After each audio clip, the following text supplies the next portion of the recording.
Hello guys, कैसे हैं आप। ज्ञान की शक्ति एकेडमी में आपका स्वागत करता हूं मैं। कैसे हैं आप, कैसे चल रही है आपकी जीत की तैयारी। और इसी के साथ आज मैं क्लास 9th का पॉलिटिकल साइंस का पहला lesson what is democracy, why democracy लेकर आया हूं। और इस चैप्टर को बड़े ही डिटेल में मैं आपको पढ़ाने जा रहा हूं। ठीक है, तो आप आराम से बैठ जाइए और ध्यान से मेरे इस वीडियो को सुनने का प्रयास कीजिए, समझने का प्रयास कीजिए। एक बात स्मरण रखें कि पॉलिटिकल साइंस, जैसे कि नाम से पता चल रहा है, राजनीतिक विज्ञान as a like a science. इसमें बाकायदा सिद्धांत हैं, नियम हैं, प्रिंसिपल्स हैं, रूल्स हैं, जिनके अकॉर्डिंग हमें चलना होगा। और उन रूल्स को, उन सिस्टमैटिक प्रणाली को बड़े ही तरीके से हमें समझना भी होगा। ठीक है, तो शुरू करते हैं, शुभारंभ करते हैं इस लेसन का, जिसका नाम है लोकतंत्र क्या है और क्यों है। ठीक है, ओवरव्यू पे आते हैं। सबसे पहले व्हाट इज़ डेमोक्रेसी, लोकतंत्र क्या है, क्या होता है। व्हाट आर इट्स फीचर्स, इसके क्या क्या विशेषताएं होती हैं, लोकतंत्र के क्या क्या गुण होते हैं। This chapter builds on a simple definition of a democracy. ये जो चैप्टर है ये आपके सामने डेमोक्रेसी का एक सिंपल सा परिभाषा आपके सामने प्रेजेंट करेगा। एक सिंपल सी परिभाषा ये आपको देगा। और स्टेप बाय स्टेप, मैंने जैसे पहले बताया था कि पॉलिटिकल साइंस एक साइंस की तरह से होता है, इसमें हर चीज़ स्टेप बाय स्टेप सीखनी पड़ेगी आपको। We work out the meaning of the terms involve in this definition. हम ये समझने का प्रयास करेंगे कि डेफिनेशन में क्या क्या चीज़ें शामिल होती हैं जो कि डेमोक्रेसी से संबंध रखती हैं। The aim here is to understand clearly bare minimum feature of a democratic form of government. इस तरह से हमारा उद्देश्य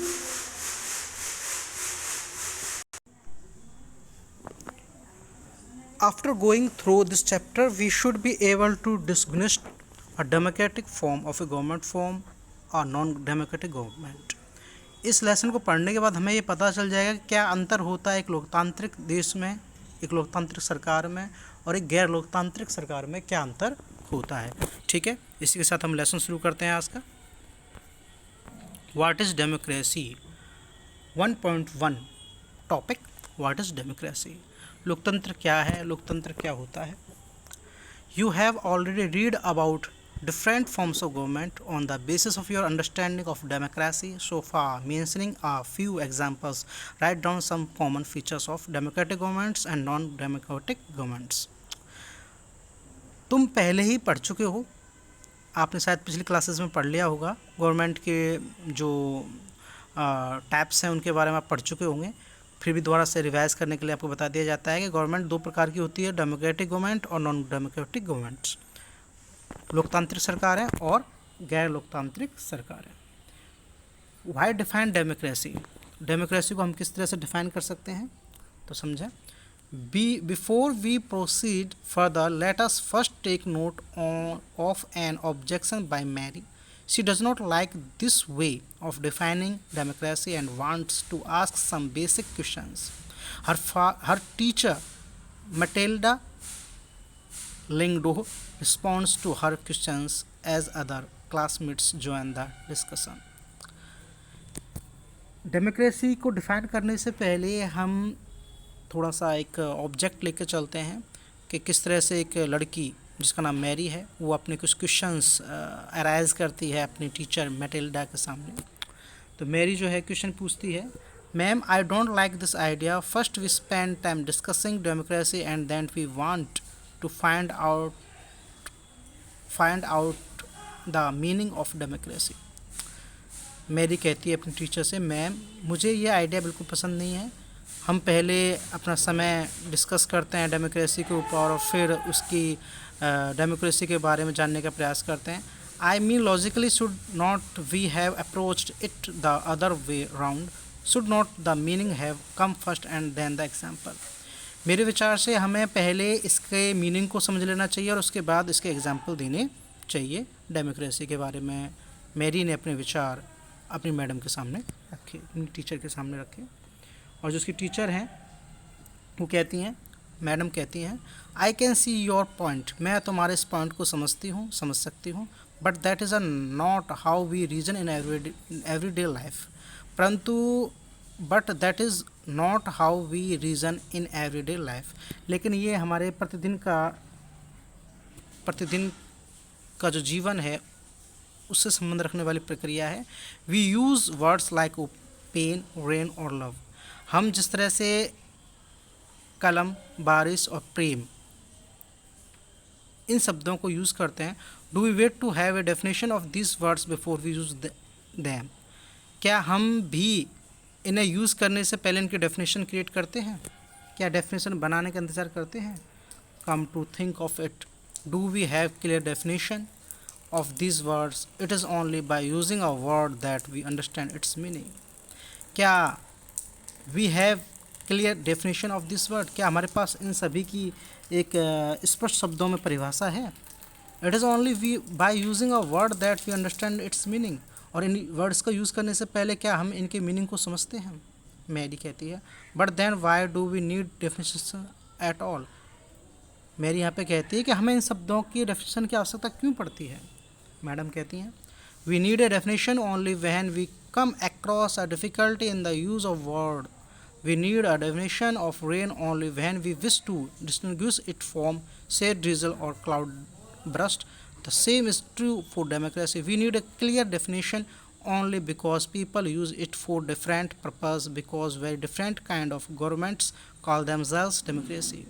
यहाँ पर उनकी जो टीचर हैं वो जिनका नाम लैंडो है, वो कहती हैं कि हमें प्रत्येक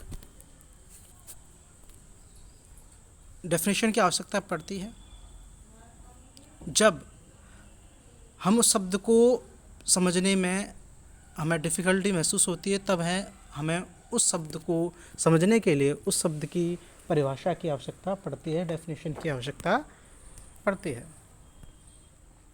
we need a definition of rain only when we wish to distinguish it from से ड्रिजल और क्लाउड बर्स्ट, हमें बारिश जो एक प्राकृतिक प्रक्रिया है उसकी डेफिनेशन की आवश्यकता पड़ती है जब हम बूंदाबांदी अथवा तेज़ बारिश के बीच में उसका अंतर करना चाहते हैं, यानी कि हम कैसे पहचानेंगे ये बारिश है, ये बहुत तेज़ बारिश है या वह बूंदाबांदी है, तो तीनों की अलग अलग परिभाषा होगी नहीं होगी, ठीक है ना। ऐसा ही मैडम मैरी से कह रही हैं, मैरी को समझा रही हैं।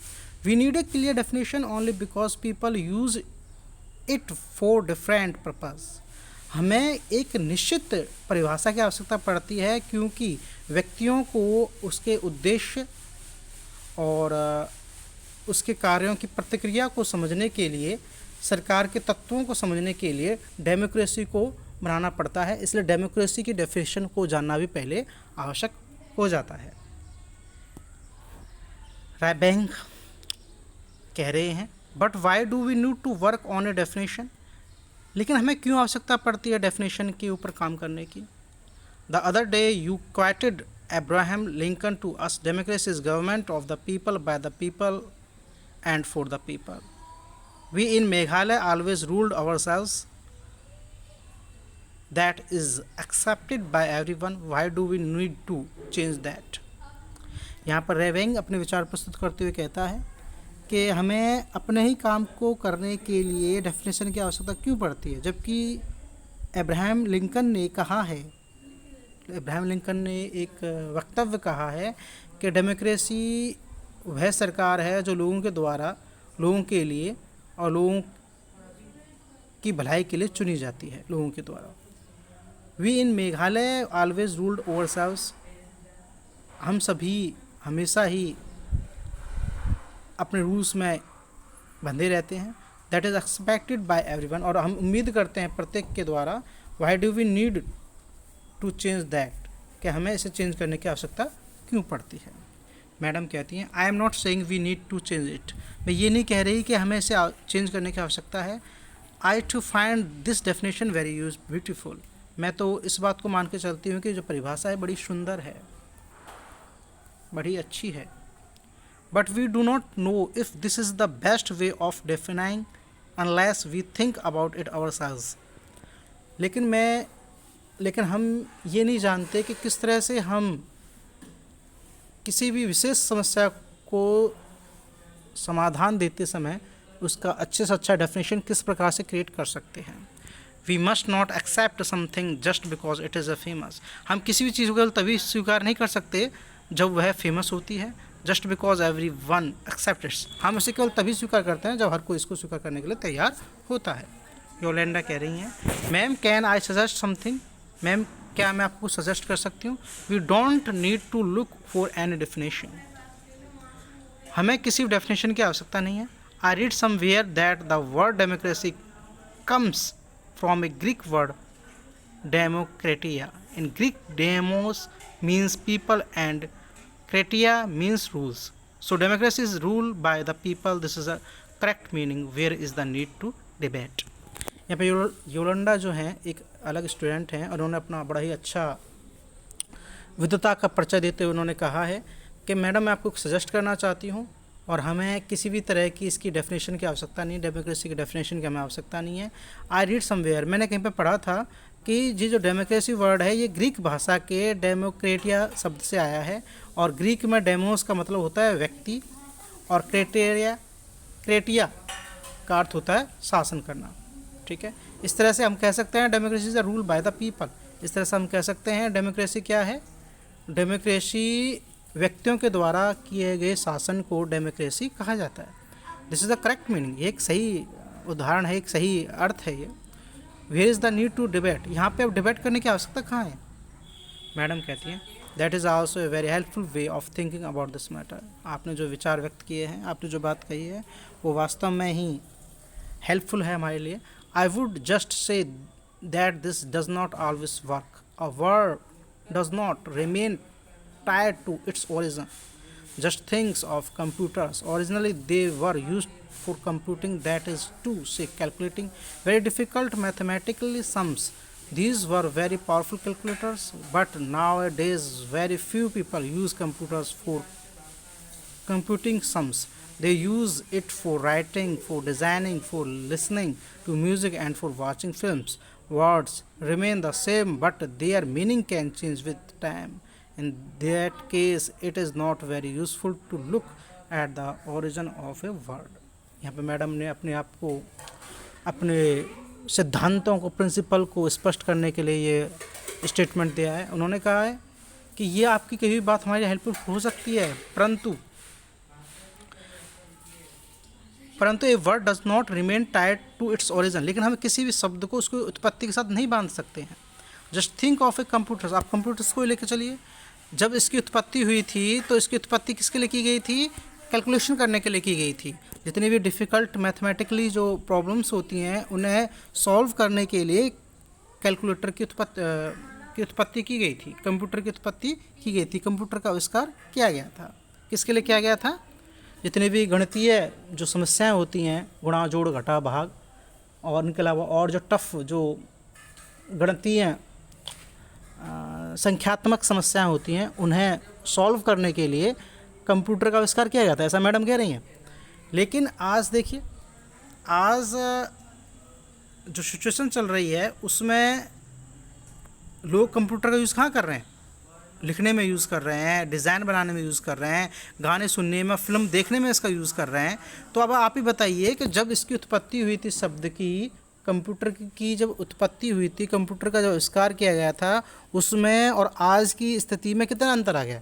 जाहिर सी बात है बहुत अंतर आ गया है। जब कंप्यूटर बनाया गया था तो उसका मूल उद्देश्य क्या था, केवल और केवल गणित की समस्याओं को सुलझाना। लेकिन आज कंप्यूटर से बहुत सारे काम हो रहे हैं और मुझे तो ऐसा लग रहा है गणित के काम कम हो रहे हैं और अदर्स वर्क्स ज़्यादा हो रहे हैं, है कि नहीं। आगे बढ़ते हैं। मेरी क्या कह रही है, ma'am so basically what you are saying is that there is no shortcut to our thinking about the matter ourselves, we have to think about its meaning and revolve our definition. Madam कुल मिला के बात ये है, मुख्य बात ये है कि आप ये कहना चाह रहे हैं कि कोई शॉर्टकट नहीं है अपने समस्याओं को, अपने जो मैटर्स हैं उन्हें सुलझाने के लिए कोई शॉर्टकट नहीं है और हमें डेफिनेशन की मीनिंग को समझना ही होगा। मैडम कहती यू गॉट मी राइट, हाँ तुमने सही पकड़ा है, सही पकड़े हो। Let us get on with it now, आओ अब इसके बारे में थोड़ी सी जानकारी हासिल करें। मैडम कह रही हैं मेरी से तुमने सही पकड़ा है, ठीक है। आगे चलते हैं। A simple definition, Let us back to our discussion on similarities and differences among government that are called democracies. One simple factor common to all democracies is the government is chosen by the people. We could thus start with a simple definition. Democracy is a form of government in which the rulers are elected by the people. यहाँ पर ये बात समझाने का प्रयास किया गया है कि डेमोक्रेसी क्या होती है। डेमोक्रेसी माने होता है शासन का वह स्तर या सरकार का वह रूप जिसमें व्यक्तियों के द्वारा सरकार के प्रतिनिधियों को चुना जाता है, या जो लोग शासन करने वाले हैं उनको चुना जाता है देश की जनता के द्वारा। This is a useful starting point. ये एक लेसन को शुरू करने का एक महत्वपूर्ण पॉइंट हो सकता है, स्टार्टिंग पॉइंट हो सकता है। This definition allows us to separate democracy from forms of government that are clearly non democratic. The army rulers of Myanmar were not elected by the people. ये जो स्टार्टिंग पॉइंट है यह definition को separate करता है democracy के जो democracy का जो पॉइंट है, इसको गवर्नमेंट के जो दूसरे जो स्तर हैं, सरकार के दूसरे जो टाइप्स हैं, उनसे ये पॉइंट उसको अलग करता है। आपने देखा होगा म्यांमार में आर्मी रूलर्स हैं, वहाँ सैनिक शासक हैं, और वहाँ व्यक्तियों के द्वारा सरकार या सरकार के प्रतिनिधि नहीं चुने जाते हैं। Those who happened to be in control of the army became the rulers of the country. Those who happened to be in control of army became the rulers of the country. People had no say in this decision. ये main बात है। उस सरकार में ऐसा होता है कि आर्मी के द्वारा ही शासकों की नियुक्ति की जाती है। आदमियों जो आम जो जनता है, वो आम जनता जो है उन्हें कोई अधिकार नहीं होता सरकार चुनने में, अथवा अपने प्रतिनिधियों को चुनने का आम जनता को कोई अधिकार नहीं होता। ठीक है। Dictators like Chile are not elected by the people. इसी तरह चिली एक देश है, वहाँ पर भी डिक्टेटर्स ही चुने जाते हैं जनता के द्वारा। वहाँ पर भी किसी प्रकार का कोई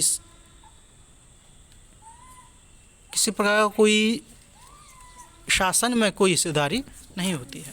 ठीक है। This also applies to monarchies. The kings of Saudi Arabia rule not because the people have chosen them to do so, but because they happen to be born into the royal family. इसी तरह से Saudi Arabia में भी राजाओं का शासन होता है, और वहाँ व्यक्तियों के द्वारा किसी प्रकार का कोई चुनाव नहीं होता, और वहाँ की जो शाही परिवार है उन्हीं में जो जन्म लेते हैं वो आगे चलकर अपने देश पर राज करते हैं। The simple definition is not adequate. It reminds us that democracy is a people's rule. But if we use this definition in an unthinking manner, we would end up calling almost every government that holds an election a democracy. That would be very misleading, as we shall find out in chapter 3. Every government in contemporary world wants to be called a democracy. ये जो यहाँ पे जो तथ्य दिए गए हैं ये पर्याप्त नहीं हैं डेमोक्रेसी के डेफिनेशन को स्पष्ट करने के लिए। इसलिए डेमोक्रेसी लोगों के द्वारा शासित है, इस बात को याद रखना होगा। यदि if we use this definition in an unthinking manner, यदि हम इस शब्द को लेकर चलते हैं तो we would end up calling almost every government that holds an election is a democracy. तो हमें ये मान कर चलना पड़ेगा कि गवर्नमेंट का वह स्तर, सरकार का वह रूप जिसमें व्यक्तियों की भागीदारी है, वही डेमोक्रेसी कहलाएगी। यानी कि व्यक्तियों के द्वारा जो चुनाव प्रक्रिया में से प्रतिनिधि चुने जाते हैं और जो सरकार को चलाते हैं या देश को चलाते हैं, उसी को डेमोक्रेसी कहा जाता है। That would an election democracy. इसलिए we would end up calling almost every government that holds an election of a democracy. इसलिए डेमोक्रेसी में इलेक्शंस की अपना विशेष भूमिका होती है, चुनाव में की अपनी विशेष भूमिका होती है।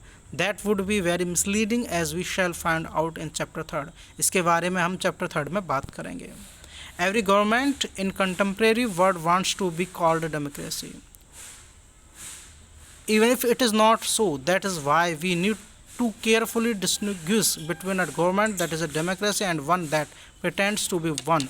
We can do so by understanding each word in this definition carefully and spelling out the feature of a democratic government. फिर भी हमें एक केयरफुल होकर हमें गवर्नमेंट और डेमोक्रेसी के आपसी विशेषताओं को समझना होगा, आपसी अंतरों को स्पष्ट करना होगा, इनके अंतर को समझना होगा। आखिर अंतर क्या होता है गवर्नमेंट में और डेमोक्रेसी में, क्या अंतर होता है ये हमको समझना पड़ेगा। We can do so by understanding each word in this definition carefully and spelling out the feature of democratic government. देखिए, जिस तरह से टीवी सीरियल्स होते हैं, एक टीवी सीरियल आता है भाभी जी घर पर है और दूसरा टीवी सीरियल आता है हप्पू की उल्ट पुल्ट कथा। तो ये दोनों टीवी सीरियल्स एक ही प्रोड्यूसर के द्वारा बनाए गए हैं, लेकिन फिर भी दोनों टीवी सीरियल्स में काफ़ी अंतर है, दोनों ही कॉमेडी सीरियल्स हैं। इसी तरह डेमोक्रेसी गवर्नमेंट का एक स्तर होता है, लेकिन डेमोक्रेसी में और नॉन डेमोक्रेसी रूलर्स में अंतर होता है। आगे चलते हैं।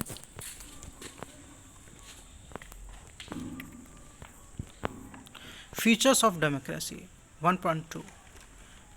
We have started with a simple definition that democracy is a form of government in which the rulers are elected by the people. This raises many questions. तो ये जो डेमोक्रेसी जो है ये आप पहले पढ़ चुके हैं, समझा चुका हूँ आपको कि डेमोक्रेसी जो है वो सरकार का एक फॉर्म है, सरकार का एक टाइप है जिसमें शासकों की नियुक्ति आम जनता के द्वारा की जाती है, देश के लोगों के द्वारा की जाती है।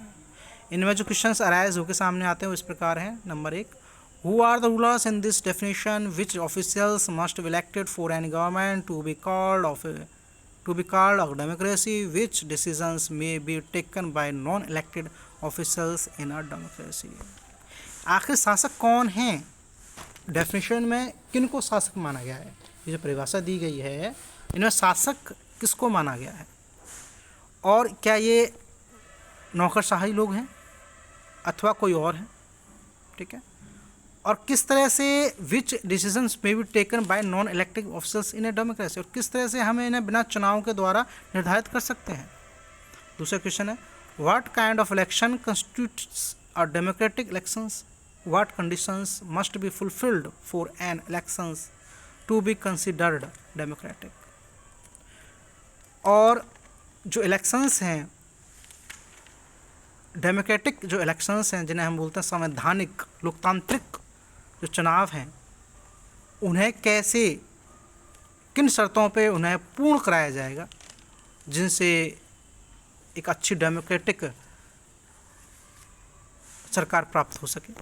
तीसरा question, who are the people who can elect the rulers और गेट इलेक्टेड एज रूलर्स। वे लोग कौन हैं, वे लोग कौन होंगे जो रूलर्स को इलेक्ट करेंगे, सरकार को इलेक्ट करेंगे। Should this include every citizen on an equal basis. क्या देश में रहने वाले प्रत्येक नागरिक का समान अधिकार होगा? अभी एक बात मान लीजिए, भारत में भी क्या सभी लोग चुनाव में हिस्सेदारी कर सकते हैं? बताइए। नहीं। 18 वर्ष से कम उम्र के जो बच्चे हैं वो चुनाव में वोट नहीं डाल सकते। यानी कि हमारे देश की जनसंख्या का एक बड़ा हिस्सा वोट नहीं डालता है, क्योंकि हमारे देश की जनसंख्या का एक बड़ा हिस्सा जो 18 साल से कम एज का है वो वोट नहीं डाल सकता। तो हर एक देश में अपना अलग अलग हिसाब होता है, अलग अलग सिस्टम है जिसके आधार पर वोटिंग सिस्टम को तय किया जाता है कि कौन वोट डाल सकता है, कौन वोट नहीं डाल सकता है। ठीक है। Can democracy deny some citizens this right. क्या डेमोक्रेसी कुछ विशेष नागरिकों को मना कर सकता है अपनी इस संवैधानिक प्रक्रिया में शामिल होने से। अगला question, finally, what kind of form of government is democracy? Can elected rulers do what ever they want in a democracy, or must a democratic government functions with some limits? Is it necessary for a democracy to respect some rights of the citizens? Let us consider each of these questions with the help of some examples. अंत में finally government का जो democracy जो form है वो क्या है? क्या चुने हुए जो रूलर्स हैं वो डेमोक्रेसी में जो चाहते हैं वो कर सकते हैं, या डेमोक्रेटिक गवर्नमेंट की भी कुछ अपनी सीमाएं हैं? क्या डेमोक्रेसी में सभी नागरिकों को सम्मान दिया जाएगा, या सभी नागरिकों को सम्मान और अधिकार देने का अधिकार है? इस तरह कुछ क्वेश्चंस अराइज होते हैं डेमोक्रेसी के बारे में। फ़िलहाल आज के इस वीडियो में, जो कि मेरे इस लेसन का फर्स्ट वीडियो है, इतना ही है। आने वाले वीडियो में पार्ट सेकंड में मैं इस चैप्टर को कंप्लीट कराऊंगा। ठीक है, इस चैप्टर को आप समझ लीजिए। अगर शुरू में थोड़ा टफ लग रहा है तो मेरे वीडियो को दोबारा रिवाइज़ करके देखिए, क्योंकि political science is a difficult subject, और इसमें जो शब्द जो हैं संवैधानिक, लोकतांत्रिक एवं अन्य थोड़े कठोर शब्द हैं जो क्लिष्ट हिंदी भाषा में आते हैं, तो इन्हें आप समझने का प्रयास करें और थोड़ा सा अपने दिमाग को थोड़ा ब्रॉड करें। Political science, geography, history, economics, इनमें हिस्ट्री सब्जेक्ट को यदि हम छोड़ दें तो बाकी तीनों सब्जेक्ट आपसे यही उम्मीद करते हैं कि आपके पास एक ब्रॉड माइंड होना चाहिए और आपकी जो सोच है वही ब्रॉड होनी चाहिए, और आप दोबारा से भी मेरे वीडियोस को बार बार देख सकते हैं, रिपीट करके देख सकते हैं, पॉज करके समझने का प्रयास कर सकते हैं, नोट्स बनाना शुरू कर दें आप, क्योंकि पॉलिटिकल साइंस और ज्योग्राफी इंटरेस्टिंग सब्जेक्ट तो हैं, लेकिन केवल तब हैं जब आपको वो समझ में आ रहा हो। ठीक है, तो थोड़ी मेहनत तो आपको करनी पड़ेगी। ठीक है, इसी के साथ जय हिंद, जय भारत।